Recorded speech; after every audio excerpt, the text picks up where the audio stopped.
কিভাবে এআই দিয়ে image generate করে আমরা ডিজাইনে অ্যাপ্লাই করতে পারি আমরা এই ভিডিওর মাধ্যমে সেটি দেখব। প্রথমে আমরা ফটোশপ ওপেন করলাম। ফটোশপের ভিতরে আমরা আগের করা ডিজাইন নিয়ে আসলাম এবং ব্যাকগ্রাউন্ড সেট করলাম, লোগো নিয়ে আসলাম, লোগোর সাথে একটা আইকন নিয়ে আসলাম। এরপর আমাদের যে টেক্সট আছে টেক্সটগুলো নিয়ে আসলাম এবং নিচে ফুটার আছে ফুটারটা নিয়ে আসলাম।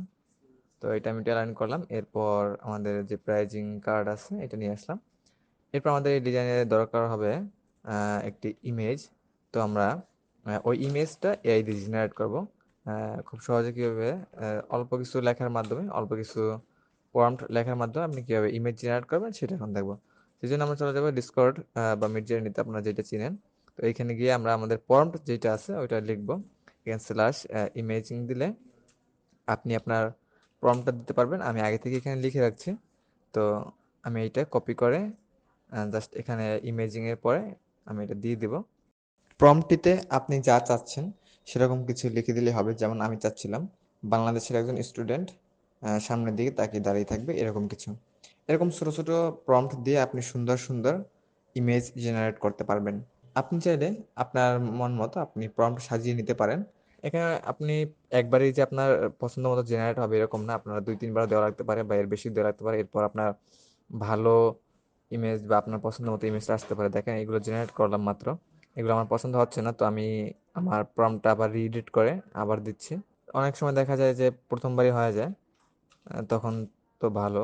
আমি আবার দিলাম, এখানে যেগুলো আসছে এগুলোর ভিতর থেকে আমার এইটা মোটামুটি পছন্দ হয়েছে, এইটা পছন্দ হয়েছে। তো এখান থেকে আমি একটা নিয়ে কাজ করব, এই জন্য আমি ফাইলগুলো ডাউনলোড করতে হবে।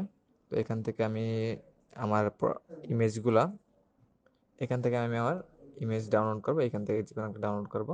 ডাউনলোড করলাম, এখন আমি ফটোশপে নিয়ে আসবো এবং এখান থেকে ব্যাকগ্রাউন্ড রিমুভ করতে হবে। ব্যাকগ্রাউন্ড রিমুভ করে আমাদের ডিজাইনের ভিতরে অ্যাপ্লাই করবো। তো আমি ব্যাকগ্রাউন্ড রিমুভ করতেছি। তো ইমেজটা দেখতে একবারে রিয়েলিস্টিক মনে হইতেছে, যে মনে হইতেছে যে ফটোশুট করে নিয়ে আসা, বাট দেখে মনে হচ্ছে না যে এটা এআই দিয়ে জেনারেট করা হয়েছে এরকম কিছু। তো আপনারা চাইলে এরকম সুন্দর সুন্দর প্রম্পট দিয়ে এআই দিয়ে জেনারেট করতে পারেন।